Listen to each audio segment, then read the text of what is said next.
नमस्कार मंडळी, मी पल्लवी स्वागत करते तुमचं पुन्हा एकदा नवीन व्हिडिओमध्ये। तर आजचा व्हिडिओ असणार आहे विजयादशमी स्पेशल। तर विजयादशमीला आपण काय करतो, डेकोरेशन कसं करतो, गाड्यांची पूजा कशी करतो याविषयीची सविस्तर माहिती मी आजच्या या व्हिडिओमध्ये दिलेली आहे।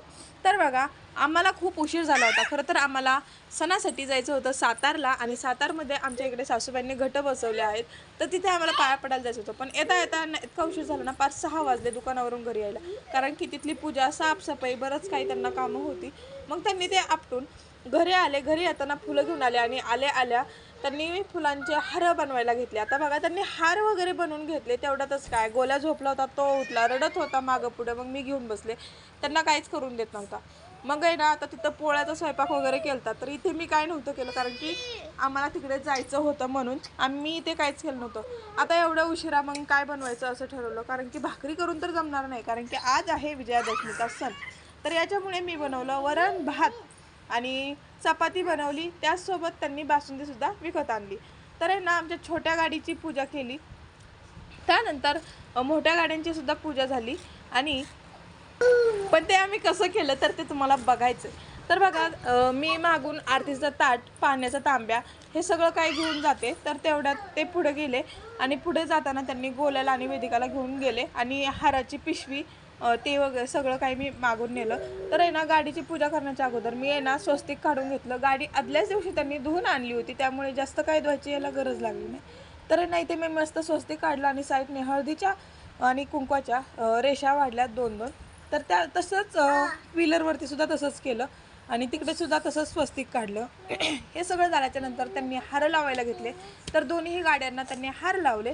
हार लावल्याच्या नंतर मग आमची झाली पूजाला सुरुवात।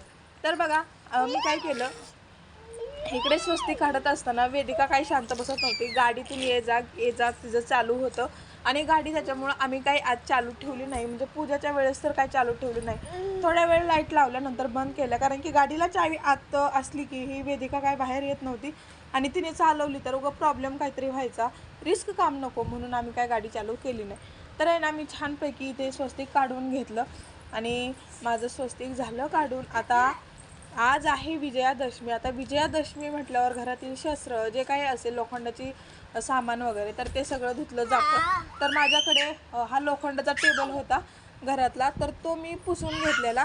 त्याचसोबत घरात त्यांचं काय पक्कड किंवा स्क्रूड्रायव्हर असं काय होतं, तेही त्यांनी साफ करून घेतलं, आणि त्याचीही पूजा केली। तर आजचा मान असतो कुबेरदेवांचा, तर कुबेरदेवांचीही पूजा केली जाते, तसंच केलं। तर विजयादशमी म्हटलं की या दिवशी आपण एकमेकांना सोनं नाणं देऊन आभार व्यक्त करतो। सोनं घ्या, सोन्यासारखे राहा, म्हणजेच काय, आपट्याचे पानं देऊन आपटे आपण एकमेकांना देतो। आणि तर ते आपट्याची जे पानं आहेत त्यांनाच आपण सोनं म्हणतो। तर तुम्हाला माहितीच असेल, कुबेरदेवांनी या दिवशी वर्षाव केला होता आपट्यांच्या पानाचा। तेव्हापासून ही परंपरा चाललेली आहे की दसऱ्याच्या सणाच्या दिवशी, आणि यासोबत रामप्रभू भगवान रामचंद्रजी सुद्धा वनवासावरून आले होते। तर तेव्हापासून ही प्रथाच आहे की या दिवशी आपण आपट्याची पानं धुवून, म्हणजे सोनं, याची कथा तुम्हाला माहिती आहे, मी कालच अपलोड केली होती। तर सोनं म्हणूनच आपण आपट्याची पानं एकमेकांना देऊन, सोने घ्या, सोन्यासारखे राहा, नातीही जपा, असंही म्हटलं जातं। कारण की आपण इतर दिवशी कोणाला बोलत नाही, परंतु या सणाच्या निमित्ताने तरी आपण एकत्र येतो। सासू असेल, सून असेल, किंवा घरातील इतर सदस्य, फक्त तेच नाही तर इतरही सदस्य असतात, जसं की नवरा बायको असतील, बहिणी बहिणी असतील, जाऊ असेल, भाऊ असेल। तर या दिवशी आपण सगळी लोक, नातीलग जे असतात, ते सगळी लोक एकत्र येऊन एकमेकांचे आभार व्यक्त करतात। सोनं द्या आणि सोन्यासारखं राहा, यातच किती चांगलं म्हणजे वाक्य आहे, आणि हे वाक्य तर माझ्या मनाला असं लागतं, कारण की खूप असं काही शिकवण देऊन जातं। आणि ऋषींनी सांगितल्याप्रमाणे तर या दिवशी एकाच व्यक्तीकडून 14 कोटी मुद्रा पाहिजे होत्या, तर त्या 14 कोटी मुद्रा कुठून आणायच्या, म्हणजेच आपट्याच्या झाडांच्या पानाचा जेव्हा कुबेरदेवांनी वर्षाव केला त्या दिवशी 14 कोटी मुद्रा तर आल्याच, परंतु त्याच्याही पेक्षाही जास्त मुद्रा आल्या। तर त्या मुद्राचं काय करायचं, तर याविषयीची जी संपूर्ण जी कथा आहे ती चॅनलवरती अपलोड आहे, तुम्ही जाऊन एकदा नक्की चेक करा। तर बघा, माझी इथं फायनली ही फोर व्हीलरची पूजा करून झाली. त्यानंतर मी इथे आपली जी टू व्हीलर आहे त्याचीही पूजा केली. आता तर मागच्या वर्षीचं मला थोडंसं आठवतं आहे, कारण की मागच्या वर्षी मी इथे काही नव्हते, मी होते माझ्या माहेरी. कारण की त्यावेळेस माझी डिलिव्हरी झाली होती आणि बेड रेस्ट होता आणि ह्या गोल्या एकदम किती काहीतरी 10-11 दिवसाचा काहीतरी होता तो तवा. तर त्याच्यामुळं मी दसऱ्याच्या सणाला मी तिकडे होते. आणि हो, माझ्या भावाने गेल्या वर्षी दसऱ्याच्या शुभमुहूर्तावर गाडीही आणली होती. सेकंड हँड, परंतु दसऱ्याच्या शुभमुहूर्तावर त्याने आणली होती. तर मागच्या वर्षीचा सुद्धा व्लॉग मी तिकडून अपलोड केला होता. तोही खूप छान होता आणि त्या व्लॉगला सुद्धा खूप भरभरून प्रेम मिळालं होतं. तर बघा, हा हार वगैरे लावला त्यांनी, खूप मेहनतीने बनवला, खूप असा घाम आलता. कारण की दिवसभराची टेन्शन, परत घरी आल्यावर हे काम, परत मुलांचं करायचं, सगळंच काही. आता आरतीचं ताट घेतलं, अगरबत्ती कुठं लावायचा विचार करत होते, परंतु इथे अगरबत्ती खाली फरशी असल्यामुळे तर तिथे लागत नव्हती, म्हणून आहे ना साईडलाच जाऊन लावली. तर तिकडे जाऊन मी अगरबत्ती लावली. तर वेदिकाचे पप्पा जे आहेत तर त्यांनी गोल्याला घेऊन उभा होते. तो काय शांत बसत नव्हता, खाली रिकामं तर कसं सोडायचं. तर आहे ना, इकडे आमच्या इकडे देवी बसते ना, तर देवी बसते ना त्याच्यामुळं फटाक्यांचा मोठा असा शोर चालू होता. खूप वाजत होते, एकदम गडगड गडगड आणि एकसारखं चालू होतं. आज विजयादशमी, विजय मिळाला होता, पराजयाचा जय झाला होता. तर आहे ना, म्हणून आजच्या दिवशी खूप सारं रावण, कुठे कुठे तर रावणाच्या मूर्त्या, पुतळे बनवून त्याला जाळलं सुद्धा जातं. कारण की या दिवशी विजय मिळाला होता, विजय झाला होता याच्यासाठी. तर आहे ना, बघा आमची फायनल सगळी पूजा झाली. घरी आल्याच्या नंतर हा आहे माझा ट्रायपॉड.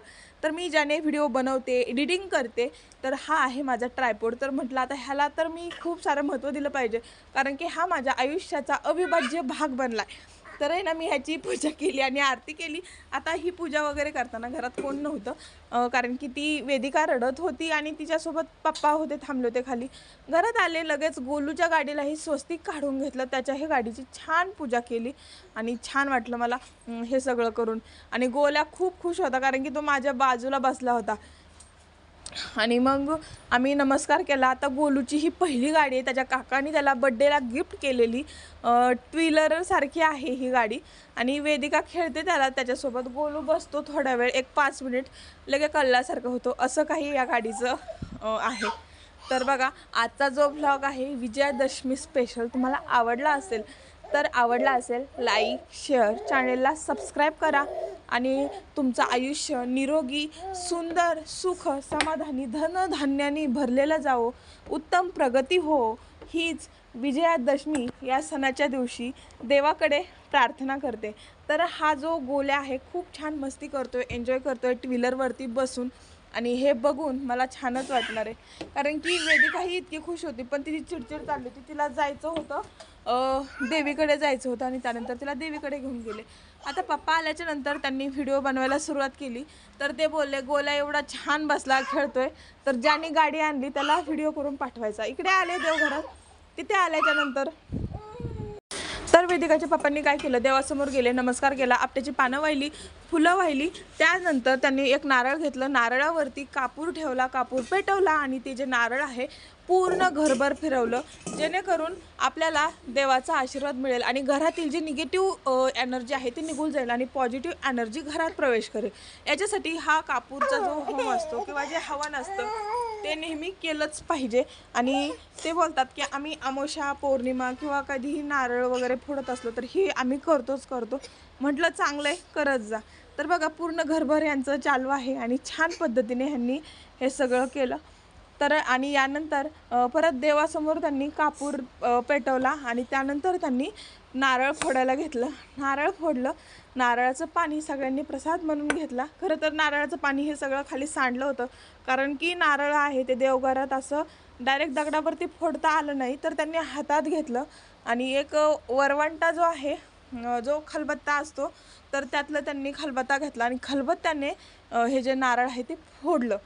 असं झालं आणि हा प्रसाद आम्ही सगळ्यांनी घेतला, खाली नेऊन गाडीला सुद्धा ठेवला. तर बघा, आपले कुबेर देवता, देवी माता, कुलदेवी, म्हणजे हा जो कलश आहे तो आम्ही कुलदेवीच्या नावाने ठेवतो, माता तुळजाई, त्याचसोबत माझे स्वामी महाराज, बाळकृष्ण, गणपती बाप्पा सगळेजण खूप खुश आहेत असं तर मला वाटते. कारण की माझ्याकडून जर का काही चुकी झाली असेल तर माझे देव मला नक्कीच क्षमा करतील, माफ करतील अशी मला खात्री आहे. व्हिडिओ आवडल्यास लाईक शेअर सबस्क्राईब करा. श्री स्वामी समर्थ. बाय. जय जय स्वामी समर्थ. धन्यवाद. भेटूयात पुढील व्हिडिओमध्ये. नमस्कार.